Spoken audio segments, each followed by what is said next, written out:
Muslims claim that all prophets, including Jesus, Moses, and even Jewish prophets, were actually Muslim. However, a striking contradiction arises when we examine their names. Many of these prophets have theophoric names, names that embed the name of a deity. Jesus from Yeshua or Yehoshua, meaning Yahweh is salvation. Elijah from Eliyahu, meaning my God is Yahweh. Isaiah from Yeshayahu, meaning Yahweh is salvation.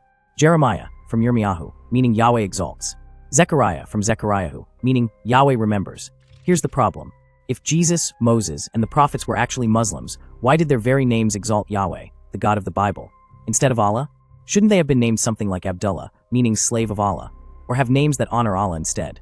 It's undeniable that these names were given by their parents and used within Jewish communities who worshipped Yahweh, not Allah. So how can Muslims reconcile this clear inconsistency? The hypocrisy with Abdullah, Muhammad's father. Now, let's compare this with an ironic Islamic belief. Muhammad's father was Abdullah, slave of Allah.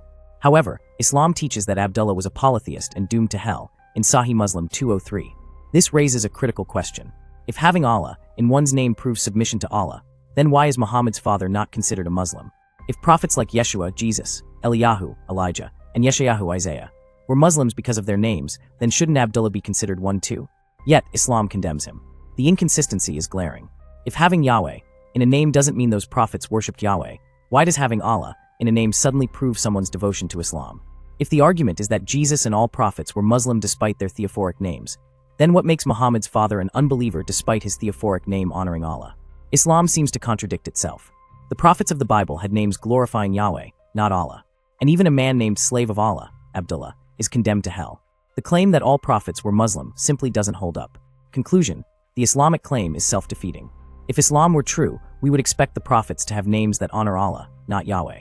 Yet, many major prophets in the Old Testament had theophoric names tied to Yahweh, confirming their connection to the biblical God, not Islam. On the other hand, Islam teaches that someone explicitly named slave of Allah, Abdullah, was a pagan and is in hell. Muslims need to explain. Why were the prophets' names centered around Yahweh if they were actually Muslims? If a name proves religious identity, why is Abdullah a pagan while Yeshua, or Jesus, is supposedly a Muslim? If a name doesn't matter, then why claim that all prophets were Muslim in the first place? Islam's claim that all prophets were Muslim collapses under its own weight. Islam co-opts biblical figures, but ignores the actual evidence from their history, beliefs, and even their names. If they were truly Muslims, their names should honor Allah, not Yahweh. But the evidence overwhelmingly shows that they belong to the biblical tradition, not Islam.